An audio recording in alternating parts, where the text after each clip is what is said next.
Okay, this is Orlando Wilson. What I want to talk about in this video is something which I find annoying, especially when I see it on people's social media profiles, etc., etc. And this is where people use the title veteran. I'm a veteran, which has become very fashionable in the last, and we'll call it fashionable, in the last so many years. Years ago, the only people that used to call themselves veterans were generally American military guys or Vietnam guys, etc. Now everybody's taken over the title.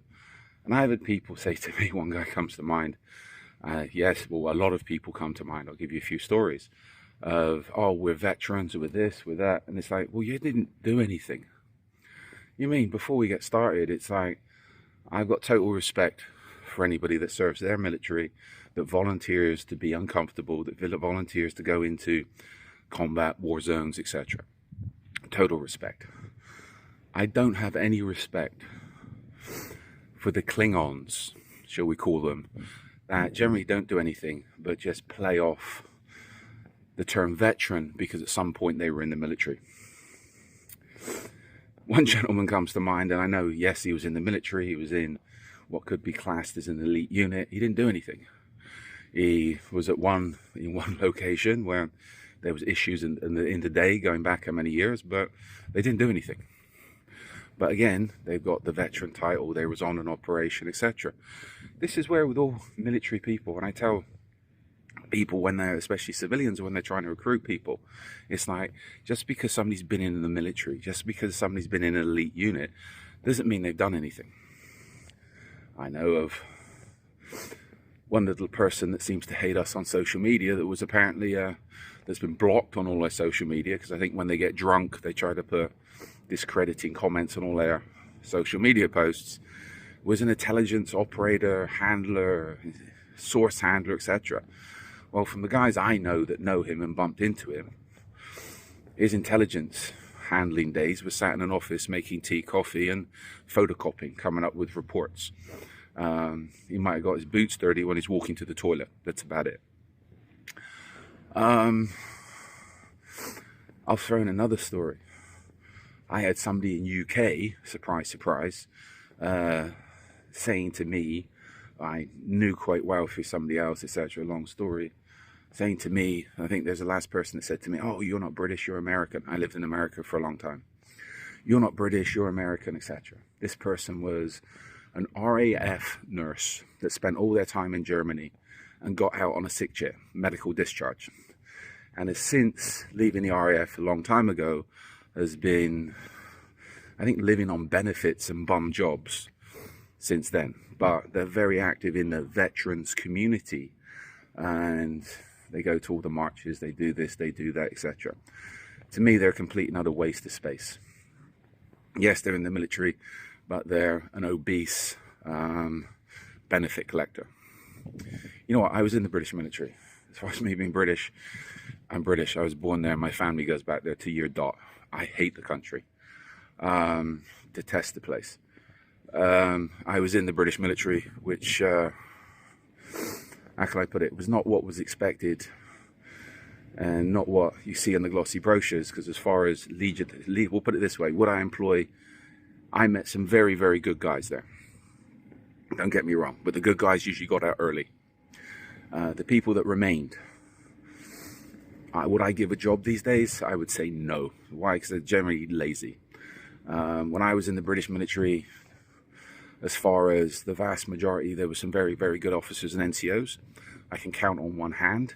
The vast majority, as far as leadership skills, guidance, and the jobs they should be doing, completely incompetent.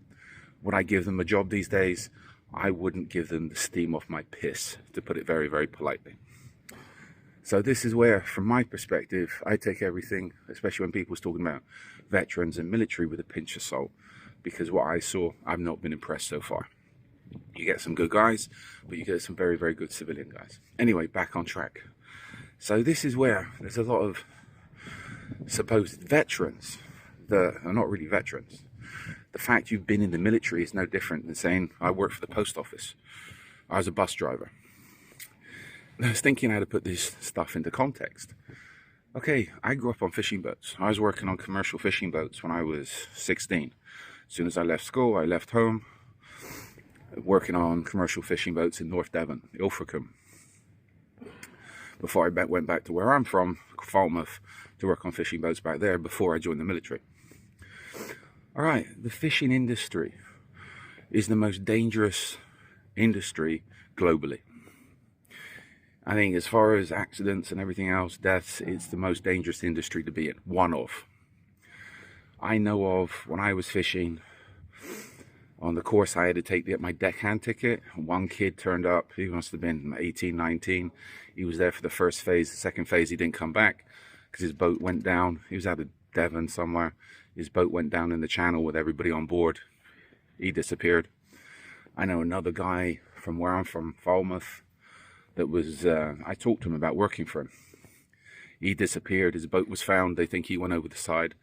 So within a short period of time, I know 2 people that was killed, died, disappeared.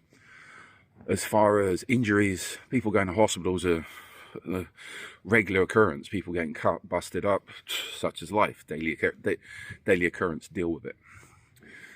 So there you have the fishing industry, which is the most dangerous industry going.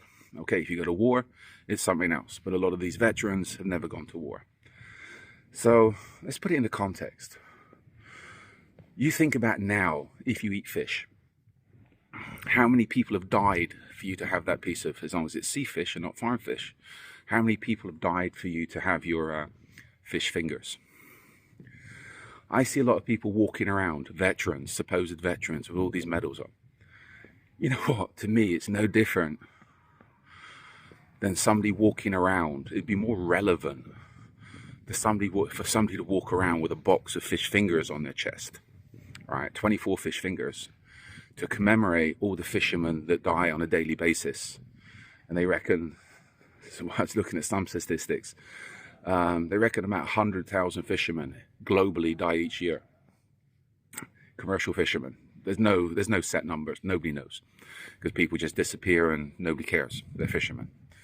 So to me, it'd be more relevant for people to walk around, instead of having a load of medals on their chest, to be walking around with fish fingers on their chest, or a piece of fish on their chest, to represent all the dead fishermen and all the injured fishermen. That to me is the same than a lot of these veterans walking around with all their attendance medals on.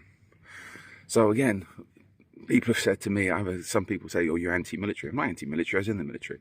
I deal with a lot of military people, and I have respect that people that volunteer to put themselves, it doesn't matter which side they're on.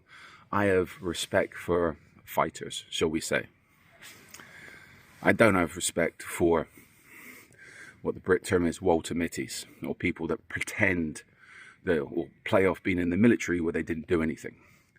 And again, this also goes over into law enforcement. When I hear people saying law enforcement's a dangerous job, you know what, I'll just say, think fishermen, think fish fingers, okay? The fishing industry is a lot more dangerous than being in law enforcement. So, that's my take on veterans. And I hope it makes sense. I'm a sarcastic asshole, so I hope this puts things into context. So this is where the vast majority of these veterans, well, I am a veteran fisherman, so I have a lot more time for fishermen than I do for most veterans. So I know the fishing industry is a lot harder and a lot rougher than the military. I know that for a fact.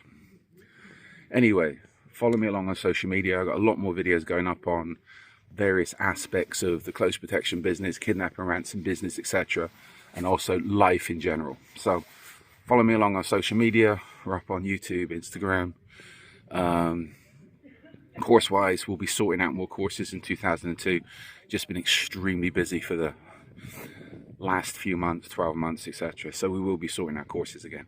In the meantime, follow us along on social media. Reach out if you have any questions.